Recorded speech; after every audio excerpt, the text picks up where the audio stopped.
All right, let's jump right in. Today, we are diving deep into a really foundational piece of IT infrastructure, Windows Server 2025 Group Policy. You know, if you've ever found yourself wondering, how on earth do huge companies keep control over literally thousands of computers at once? Well, you're in the right place, because you're about to find out. So here's the game plan. First, we're going to set the stage and talk about the huge problem of just scale. Then, we'll bring in group policy as the hero of the story, the official rulebook, if you will. After that, we'll peek under the hood at its architecture, check out what's new and shiny in Server 2025, and then wrap it all up to really understand the immense power of this kind of control. Okay, so first things first, let's really get our heads around this problem of scale. I want you to picture this. You're an IT admin. You're responsible for, hundreds, maybe thousands of employees. Every single one of their computers needs the right software, the right security settings, the right permissions. Trying to do that one by one, it isn't just slow, it's literally impossible.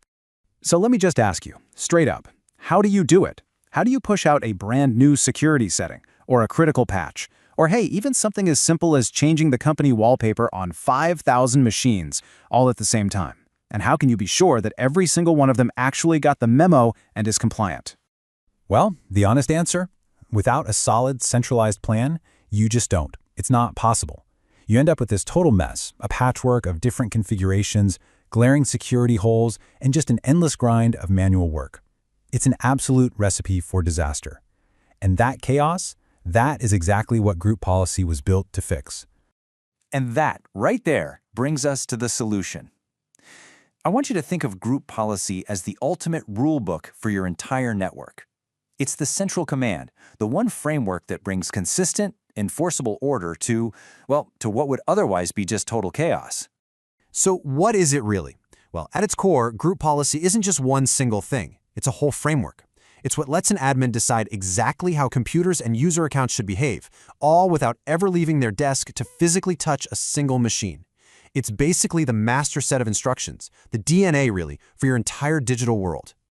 Okay, so if group policy is the rule book, then group policy objects, you'll hear them called GPOs, those are the actual individual rules written on the pages. You might have one GPO that says, hey, all passwords have to be super complex. Another one might say, nope, no USB drives allowed. And a third could automatically push out company software to new hires. They're the literal building blocks you use to establish control. And this right here, this is the core value. This is the absolute magic of group policy. An admin can spend time getting a security policy perfect just one time. Then they click a button, apply it to a whole department or even the entire company, and bam, thousands of machines just fall into line. The efficiency gain here is it's off the charts. Okay, so we get what it is, but how does it actually work? How do these rules travel from the server and actually land on a user's desktop? Let's take a look inside the architecture to see what's going on. It all comes down to a really clear hierarchy, kind of like a pecking order. Policies get applied in a very specific sequence. It starts with a policy on the local machine itself. Then it looks at the site policy, then the whole domain, and finally, the one that's most specific, the organizational unit, or OU. And here's the key takeaway. The policy that's applied closest to the computer or user is the one that wins. So a rule for the accounting department OU will always override a general company-wide rule.